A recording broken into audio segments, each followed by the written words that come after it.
Behind an 8-metre-high city wall, the houses were haphazardly piled up. The streets were narrow, winding and unsewered.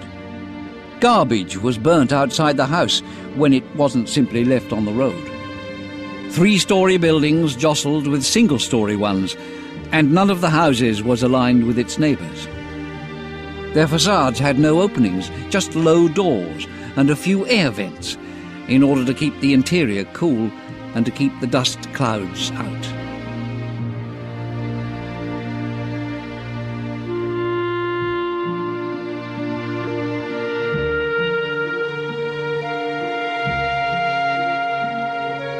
For a long time, little was known of life in Ur. Leonard Woolley had spent years excavating the ruins when, in 1926, he discovered what was dubbed the Death Pit.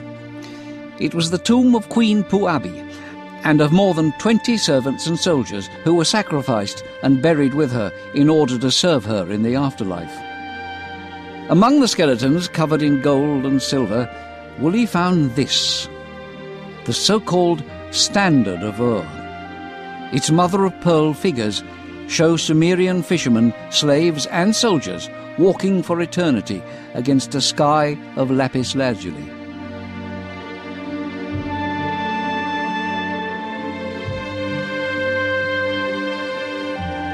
Like stills from a movie, its amazingly detailed panels show war chariots crushing the enemy.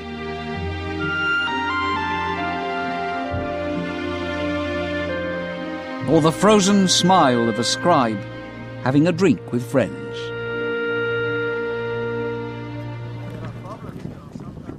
In the arid desert that now surrounds the site, the traces of the past are still visible.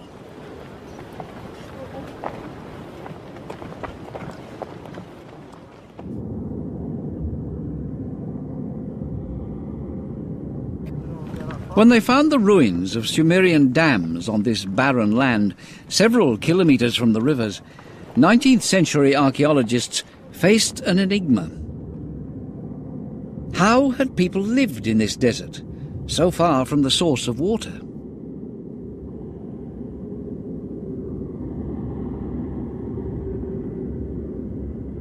The desert city of Nippur, 250 kilometres south of Baghdad. The ruins of a temple rise above the dunes. It was during excavations of this site that archaeologists found the key to the enigma.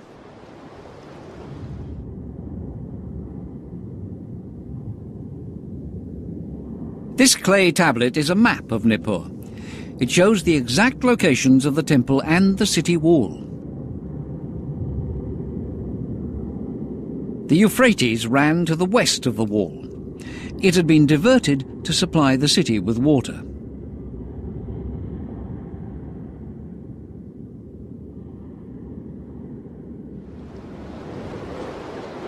The cities had therefore been built beside the water. But changes in landform and the sheer force of the floodwaters changed the course of the rivers. Satellite images help us reconstruct the map of this part of the world as it was 5,000 years ago. Nippur, Uruk, Gisu and Ur, the main cities of the Sumerian civilization, evolved in a vastly different landscape. At that time, the Tigris and the Euphrates ran through much of Mesopotamia as a single river. They separated only downstream from Nippur.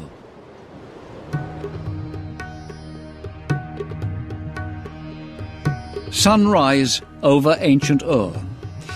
It is midsummer, and the day will be scorchingly hot. Slowly the city comes to life.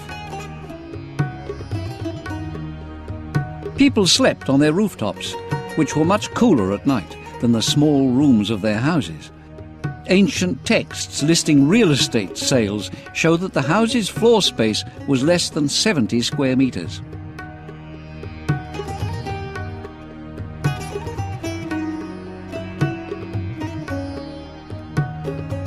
In the early morning, people come onto the streets. Merchants try to entice the passers-by. They try to do business while the day is still cool.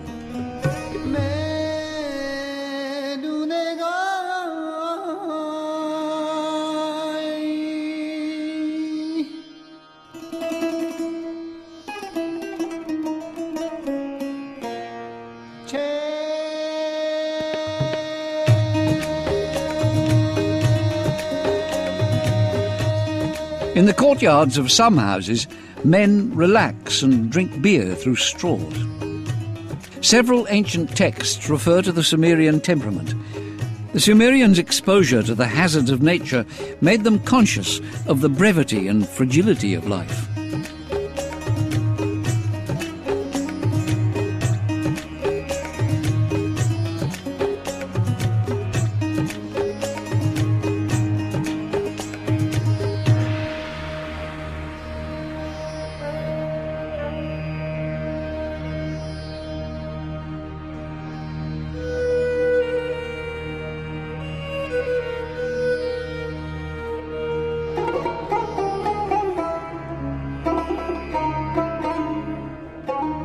In the streets, men often wear konaks, wrap-around sheepskin skirts that go from the waist to the knees or ankles, depending on the season and fashion.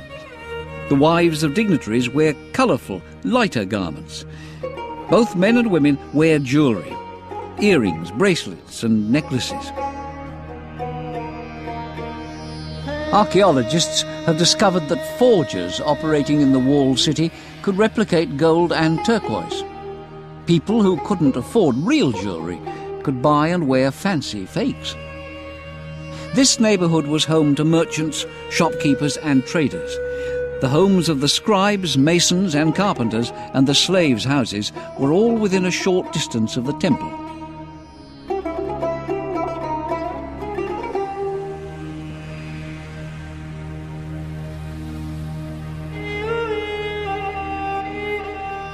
The treasures discovered in Ur are enormously important for archaeologists. They reveal Sumerian customs, and they demonstrate the quality of the craftsman's work. Sumerian goldsmiths had mastered the techniques of chiselling and soldering gold. The bull's head on this harp has eyes of lapis lazuli turned towards eternity. The harp itself is decorated with shells and precious stones.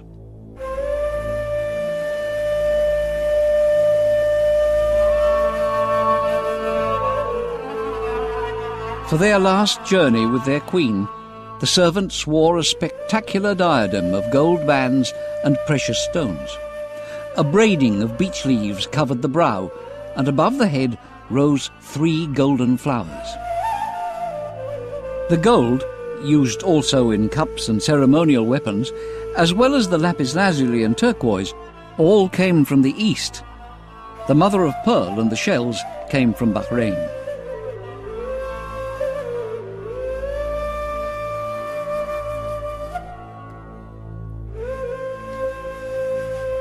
The raw material used to make this billy goat shows how prosperous Ur was and how thriving its trade. Archaeologists have traced the origins of some of its materials.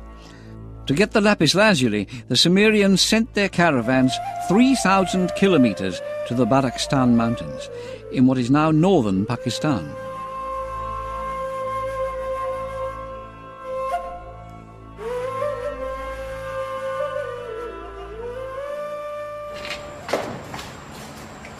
Peshawar, the merchant city in northern Pakistan. This rough lapis lazuli has been shipped from Afghanistan. Splashing water on the stones brings out the intense blue that fascinated the Sumerians. Archaeologists have established that the lapis lazuli trade began with the Sumerian civilization, 3,500 years before Christ. 3,000 years before the Silk Road, the Sumerians had opened up the trade routes that crisscrossed the east.